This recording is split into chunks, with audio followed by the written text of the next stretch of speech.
Hello everyone. Welcome to Ken studies. आज है 27 मार्च और आज के करंट अफेयर सेशन में हम जिन टॉपिक्स को कवर करेंगे वो टॉपिक्स हैं। नेशनल मैरीटाइम गेम्स 2025 पहली बार इसका आयोजन किया जा रहा है, हम इसके बारे में देखेंगे। देन हम देखेंगे एमिनेंट डोमेन के बारे में, ये टर्म अभी काफी चर्चा में रहा है। साथ ही देखेंगे समर्थ इंक्यूबेशन प्रोग्राम के बारे में। देन हम देखेंगे क्रीवक क्लास फ्रिजेट्स के बारे में। हाल ही में काफी चर्चा में रहा जो 59th ज्ञानपीठ अवार्ड है, ये देखेंगे कि ये अवार्ड किसे प्रदान किया गया है और उनकी कौन सी कृति के लिए दिया गया है। साथ ही हम देखेंगे स्ट्रेट ऑफ हॉर्मुज के बारे में। तो शुरू करते हैं। आज का फर्स्ट क्वेश्चन है,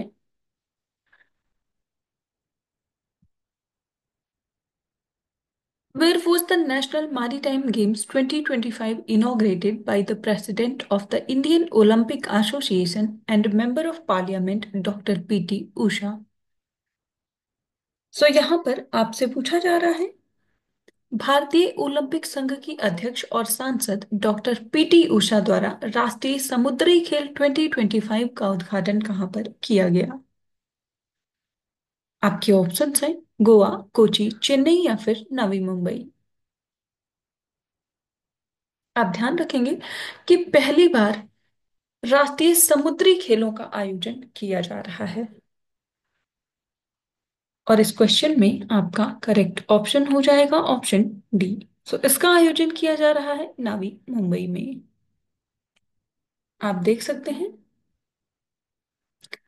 Padam Dr. P.T. Usha, President of Indian Olympic Association and Member of Parliament, inaugurated the National Maritime Games 2025 at the Indian Maritime University, Palm Beach Road, Navi Mumbai on March 24th, 2025. So the event features 20 plus sports including swimming, table tennis, athletics, futsal, etc. And games promote sportsmanship, unity, and fitness in India's maritime community. सो आपने देखा कि इसको inaugurate किया है doctor PT Usha ने और इसको organise किया जा रहा है with the support from the shipping corporation of India, Indian coast guard, PSA India and others. And the event held across venues including Thakur International Sports Complex for swimming and table tennis.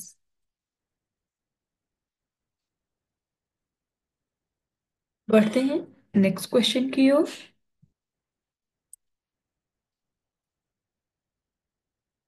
The term eminent domain, recently seen in the news, is refers to which of these?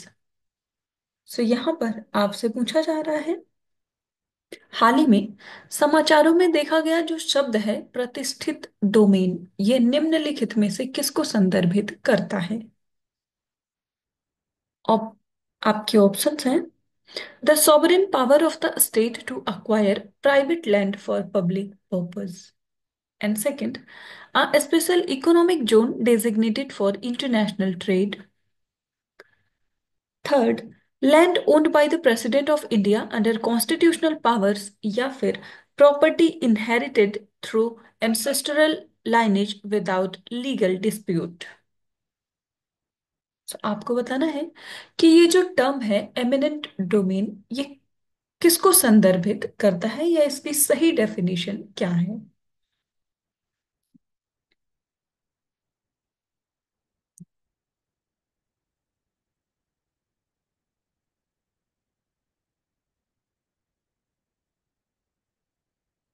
और इस question में आपका correct option हो जाएगा option A. So it is a sovereign power of the state to acquire private land for public purposes. आप देख सकते हैं The Supreme Court ruled that land acquired by the government under the power of eminent domain for public purposes cannot be transferred back to the original owner through a private deal, as it would amount to fraud on the state's sovereign power. So, the eminent domain refers to the inherent power of the state to acquire private land for public use with fair compensation to the landowner. So, in this case, land acquired under the Land Acquisition Act of 1894 for setting up a grain market in Narela, Delhi was improperly agreed to be returned to the original owner via private agreement by the beneficiary. So Supreme Court held that such action undermines the legitimacy of the acquisition and defeats the public purpose amounting to a misuse of sovereign power. And the judgment reinforces the principle that once land is acquired for a public purpose, it cannot be rediverted or reverted through private means.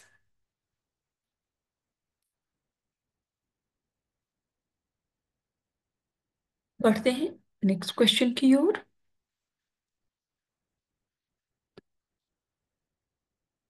Which institution has launched the Samarth Incubation Program to boost innovation in telecommunications and information technology?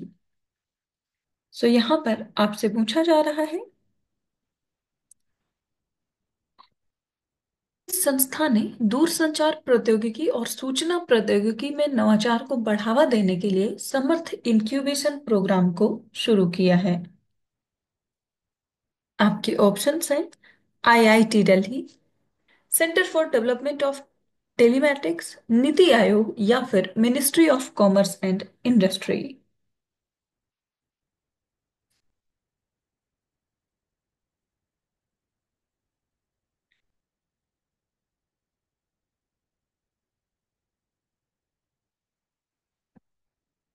और इस question में आपका correct option हो जाएगा option B. सो ये launch किया है C dot ने। आप देख सकते हैं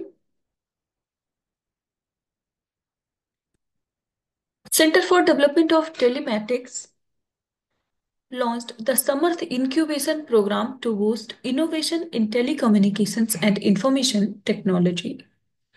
So it supports startup working in telecom software, cybersecurity, 5G, 6G, then artificial intelligence, Internet of Things, and quantum technologies.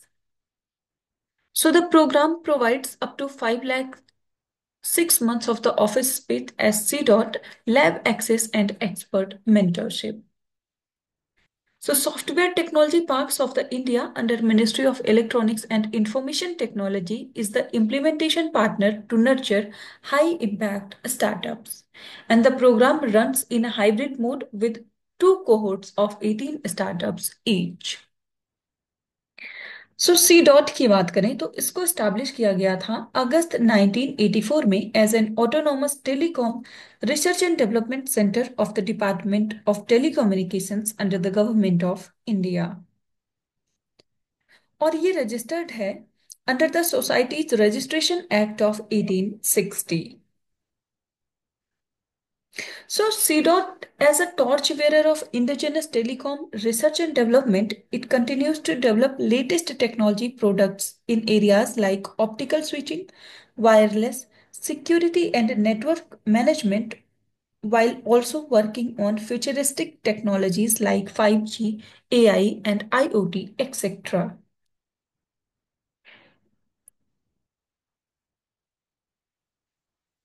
बढ़ते हैं नेक्स्ट क्वेश्चन की ओर।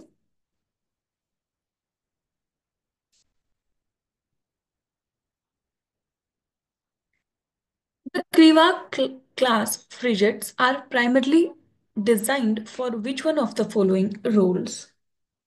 सो यहाँ पर आपसे पूछा जा रहा है जो ये क्रिवा क्लास फ्रिगेट्स हैं ये मुख्य रूप से निम्नलिखित में से किस भूमिका के लिए डिजाइन की गई हैं? आपके ऑप्शंस हैं strategic nuclear deterrence, anti submarine and surface warfare, coastal petrol missions या फिर एरियल रिकॉन्सेंस।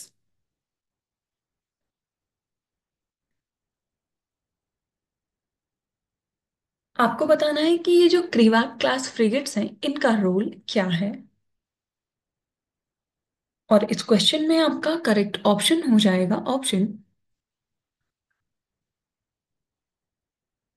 बी। ये है anti submarine and surface warfare.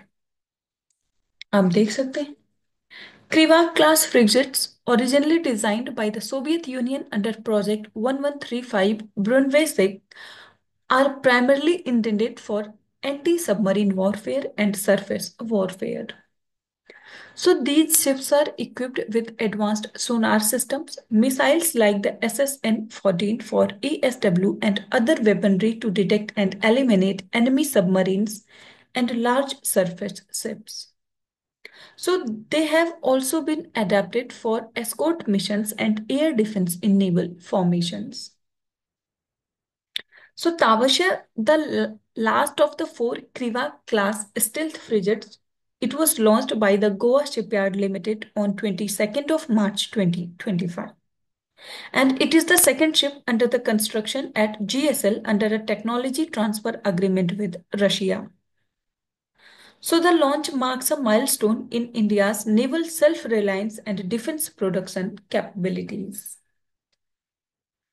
सो आपने देखा कि ये जो क्रीवाक क्लास स्टिल्थ फ्रिगेट्स है, अगर हम इनके बारे में बात करें तो इंडिया एंड रशिया ने साइन किया था एक inter governmental agreement in October 2016 for four additional Krivak class stealth frigates.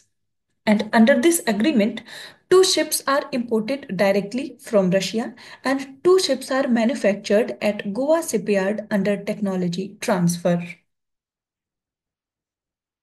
So first ship जो थी वो मैन्युफैक्चर की गई इंडिया में, जिसका नाम है तिरुपत, और इसको लॉन्च किया गया जुलाई 2024 में. Then first ship commissioned from Russia is Tushil and it is commissioned on 9th of December 2024. Then second Russian manufactured frigate is Tamal, जो कि कमीशन किया जाएगा जून 2025 में. और आपने देखा कि जो लास्ट या फोर्थ क्लीवा क्लास स्टिल्थ फ्रिगेट है उसका नाम है तावश्य.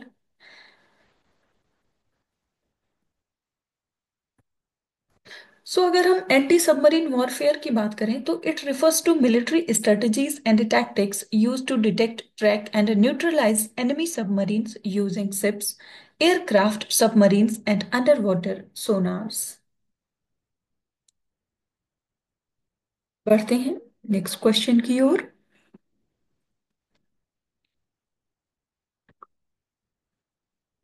Vinod Kumar Shukla, who won the 59th Jnanpith Award, belongs to which state? So यहाँ पर आपसे पूछा जा रहा है 59वें ज्ञानपीठ पुरस्कार जीतने वाले जो विनोद कुमार शुक्ला हैं, ये किस राज्य से संबंध रखते हैं? आपके ऑप्शंस हैं मध्य प्रदेश, बिहार, छत्तीसगढ़ या फिर झारखंड.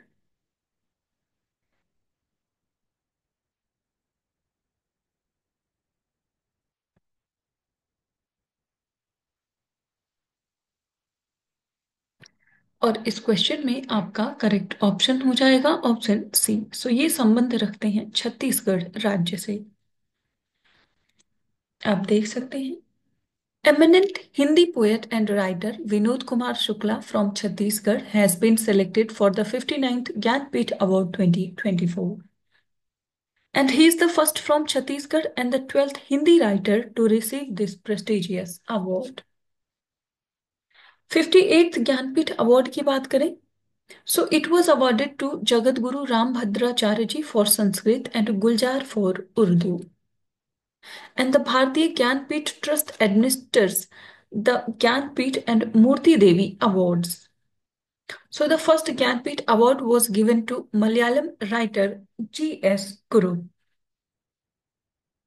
विनोद कुमार शुक्ला जी के बारे में बात करें तो he is born in Rajnandgaon of Chhattisgarh and is 88 years old and studied कृषि विज्ञान in जबलपुर.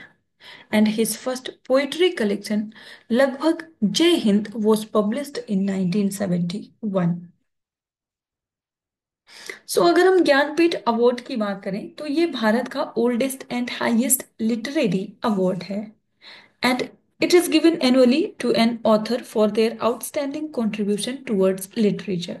और इसको स्टैब्लिश किया गया 1961 में और पहली बार ये प्रदान किया गया 1965 में. So the award considers both English, and other Indian languages. However, eligibility is restricted to Indian citizens. It is not given posthumously. जिसको भी ज्ञानपीठ अवार्ड से सम्मानित किया जाता है, awardees can receive a cash prize of rupees 11 lakh, a statue of Walk Devi, and a citation honoring their literary achievements.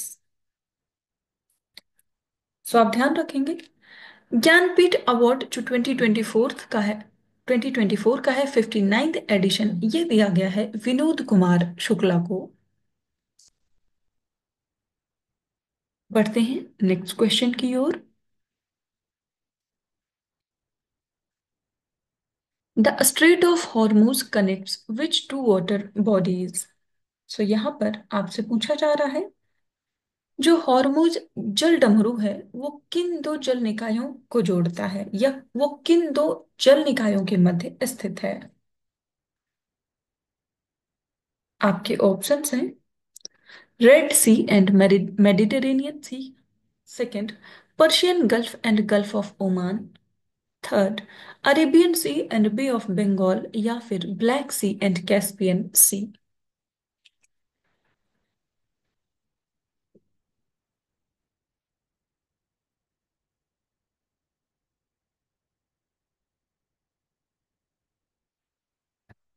और इस question में आपका करेक्ट ऑप्शन हो जाएगा ऑप्शन बी।